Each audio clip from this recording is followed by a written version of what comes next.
Life with Liliana and friends. Good evening and welcome to Life with Liliana and Friends. We're in the second part of speaking to my dear brother Siti, who you would have met last week. He's based in the UK, a British Army soldier. He's been there for 22 years, and last week he shared with us some great lessons, some great insights into his journey. He talked a little bit about culture. He talked about the responsibility that was on his shoulders when he first left. And today he's going to tell us a little bit more about, we're coming to the current day now. We've spoken about his journey.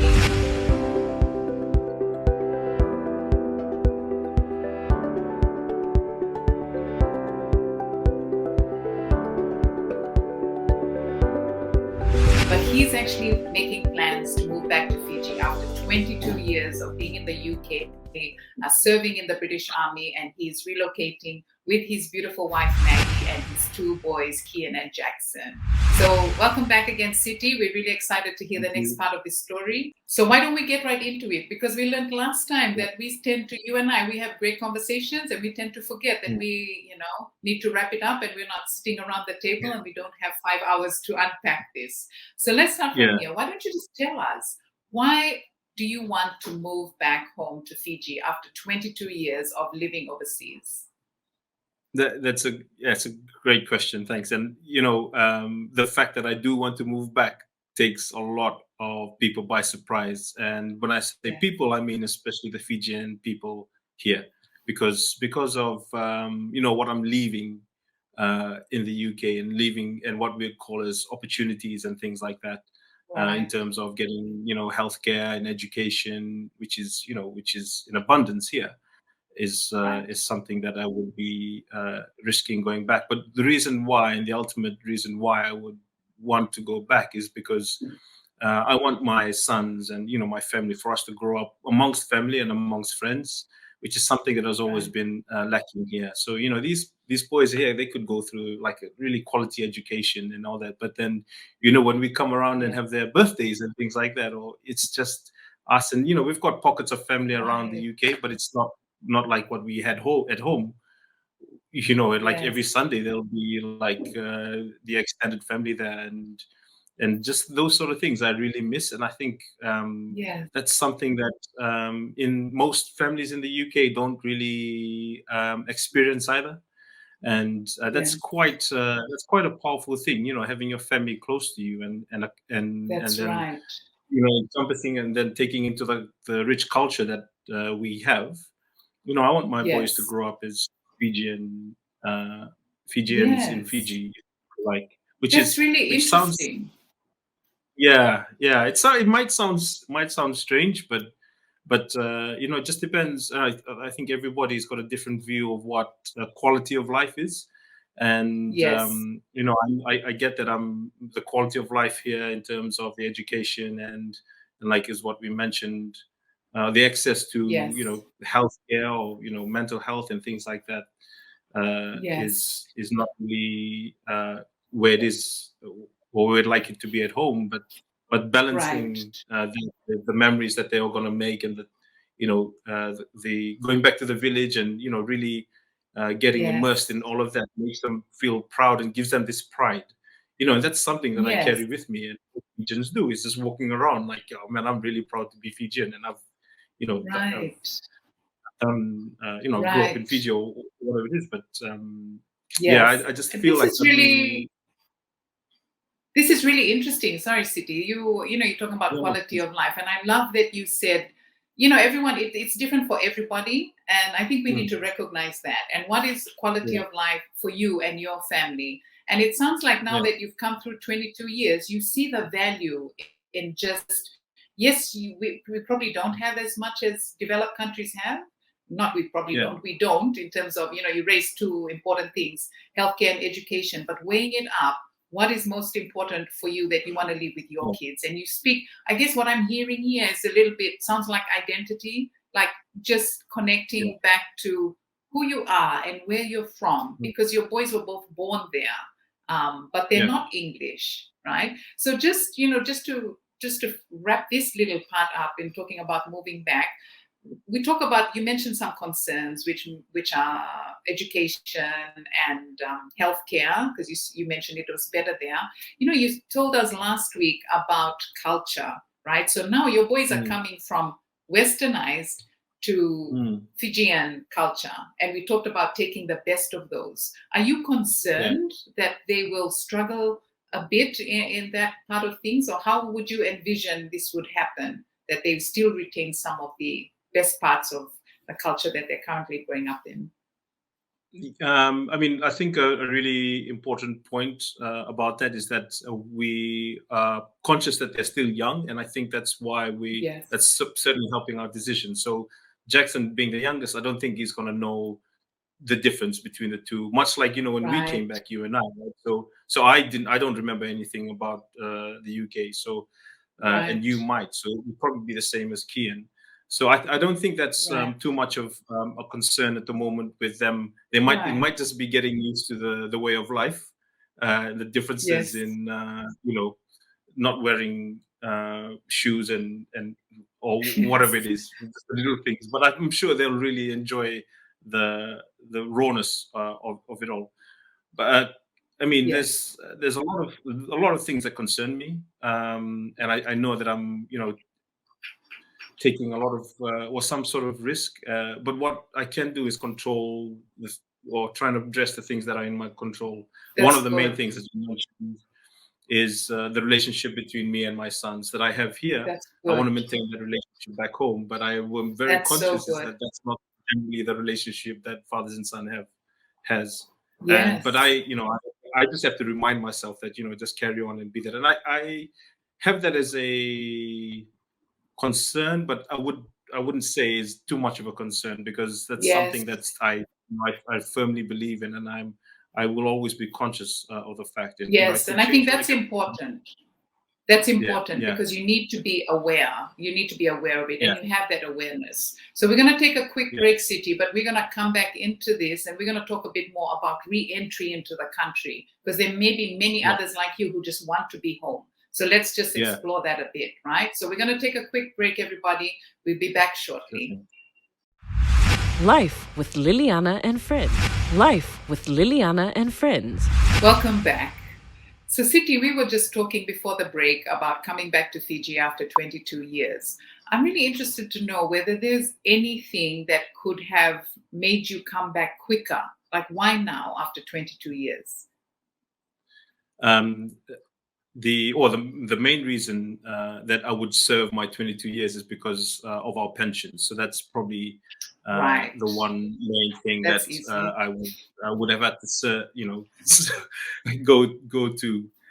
So there would be very little that would have dragged me back earlier, because I was close to that pensionable stage. But I mean, there's been others that have left well before that point, which hats off to them, and gone back to try and for whatever reason. I see.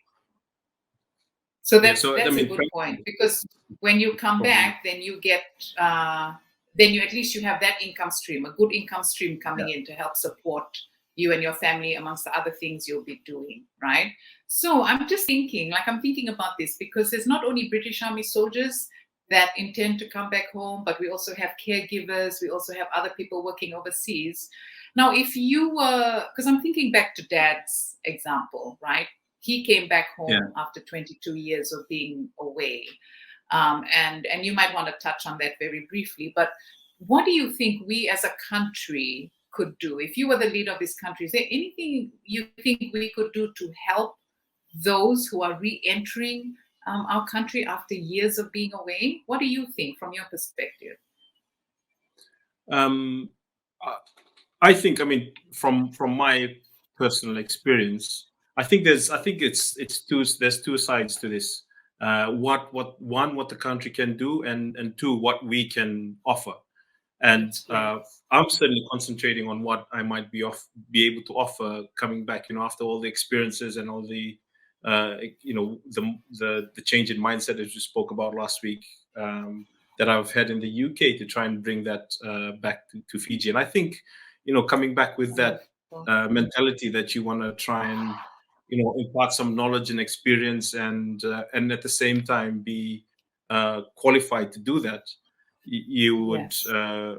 be wouldn't be in a bad place, and it's not a bad the reasoning kind of works out because I understand that. So my as you know, my background's bomb disposal, and I guess unfortunately, there's no work for me back home because there's no there's no threat of terrorism or whatever. So I've had to readjust my plans and then pick out things which I can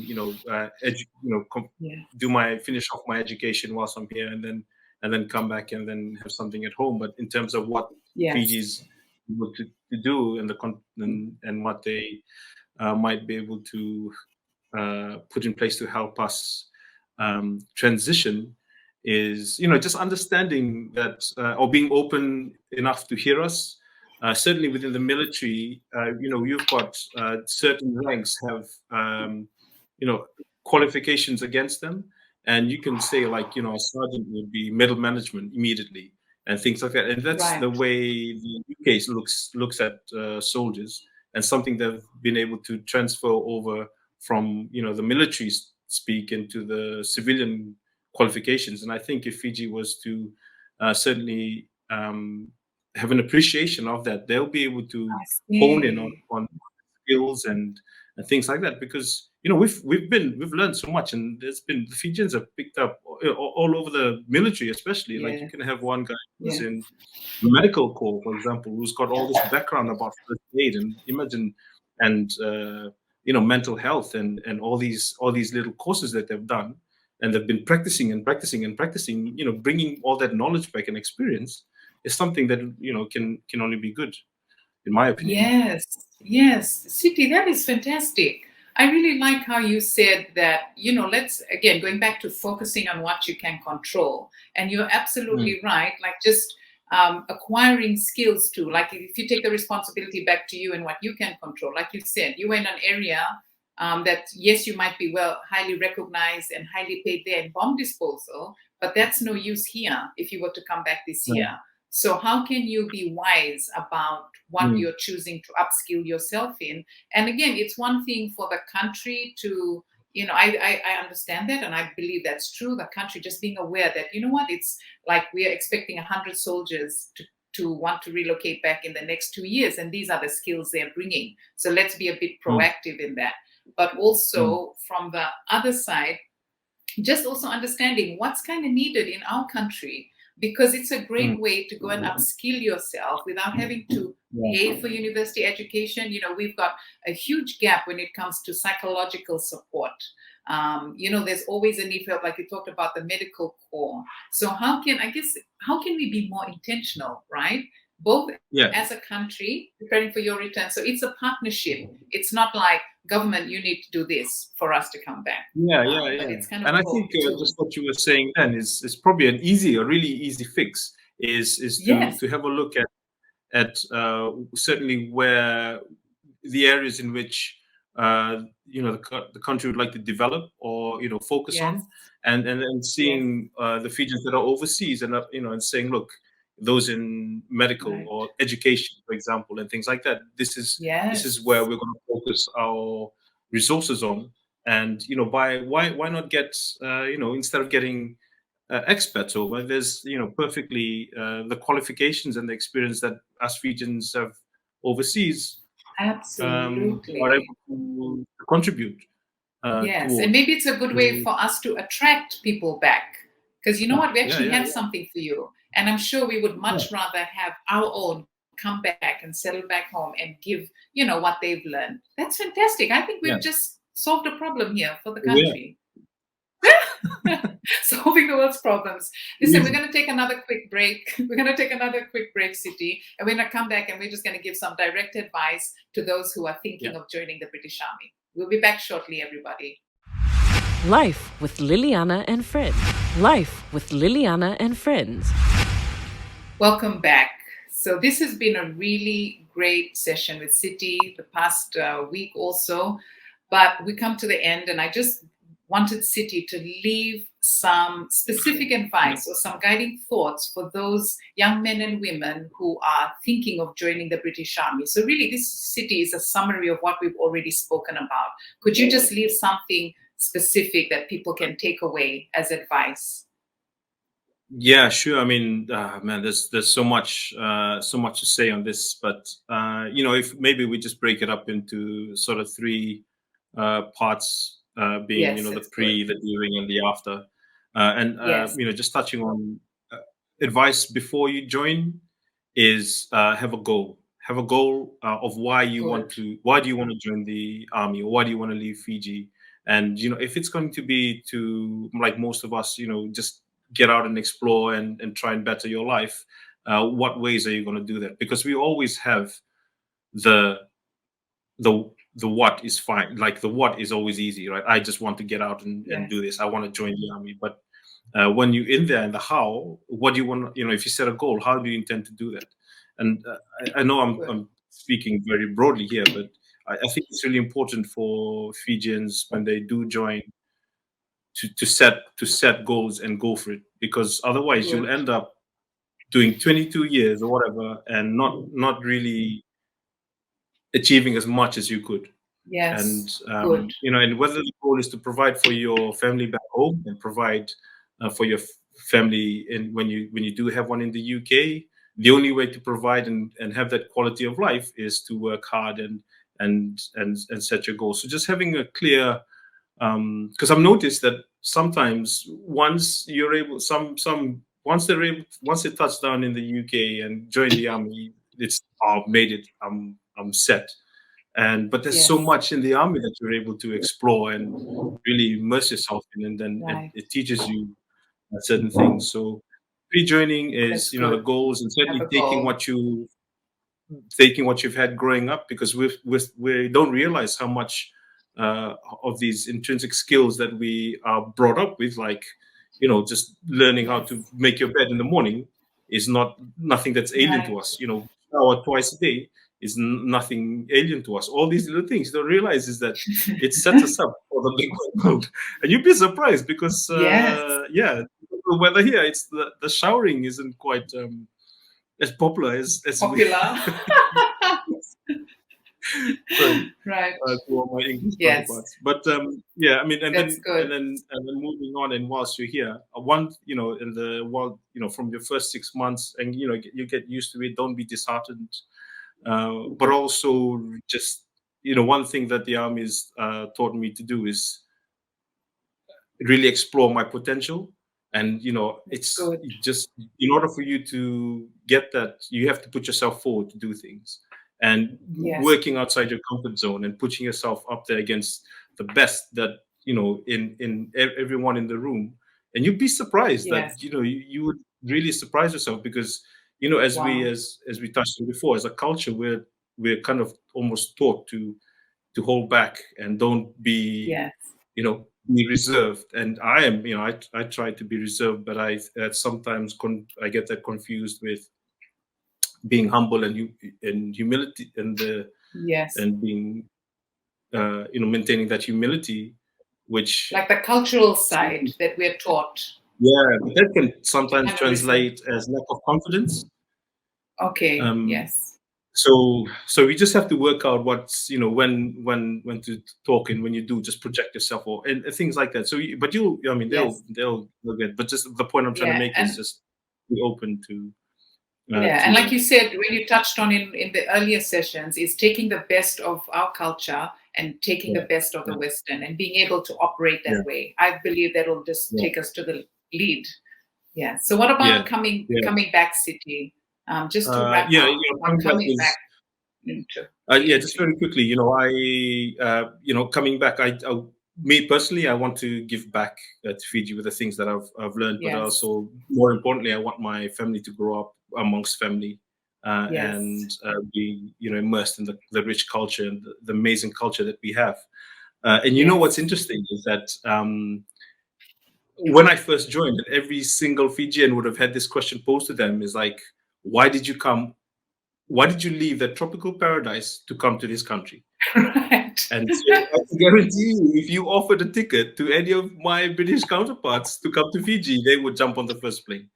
So that's something that we have to realize. It's like, at home, we've got such a, it is a tropical paradise at the end of the day. It's something that, is viewed here is the quality of life. And, we've touched on that and what that definition is, or what that means to different people is something to be explored. But, I was, I'm probably going to drag this out a little bit more, but, I was thinking about when my decision-making process, I'm going to take away the opportunities for education and healthcare away from my sons, or the really, that is really set up well here.